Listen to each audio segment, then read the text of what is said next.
Mr. Seah Kian Peng. I thank and welcome Minister's announcement on the various measures to enhance social service delivery on the ground. As we all know, I think very key is about for case management and coordination, it has to be very effective. In the roadmap, the SSOs is in the center of it all. I would like to ask Minister, what will be the role of SSOs vis-a-vis all the other players in that space? Second point I would like to raise is that, I again also welcome, that Minister announced that for the low-income families in particular, this early upstream approach is key. I think enables them a way out. I would like to ask the Minister whether there's a way where we could adopt a more proactive approach, almost to the extent of hand-holding this group of children from the preschool days all the way as they journey on throughout their education journey. Is there a way we could almost handhold them to make sure that, and nothing gets dropped? How can that be enhanced? I thank the member for sharing in our vision of greater social service coordination and delivery. The policies are there, the programs are there. Of course, more policies and programs can and will be rolled out over the course of many years, but implementation is key and coordination on the ground is critical. All social service delivery is local, is localized, is targeted at families and individuals, communities. And so the role of the SSOs in this enhanced social service delivery framework is as follows.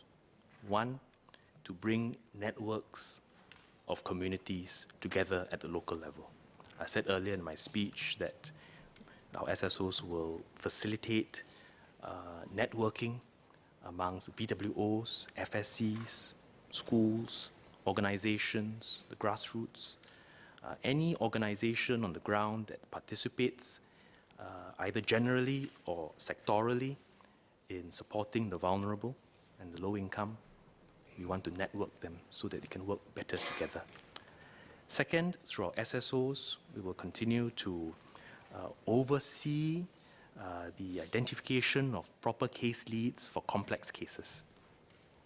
Individuals may face issues with housing that may pertain to both HDB and CPF.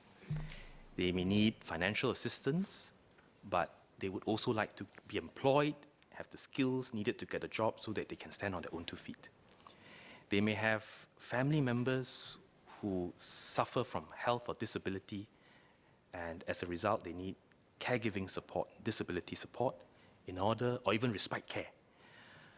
And so identifying the whole range of needs around the individual and not looking at it purely from an agency point of view will allow us to look at the individual and the family holistically and see what steps need to be taken together or chronologically in sequence to try to enable them where possible, to enable them.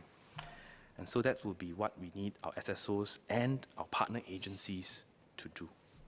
Through networking, we may also be able to unlock community resources that hitherto have not been part of the formal scheme of things.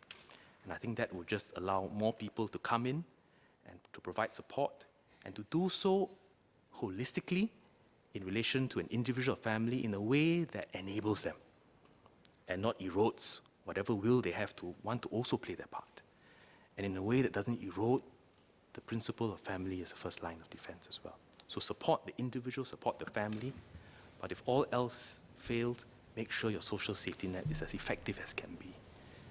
And so I said earlier, the programs and policies are there. Make good use of them, apply them sensibly, coordinate across agencies on the ground, and scaffold around the individual and family. That's first. On the member's second point about whether we can identify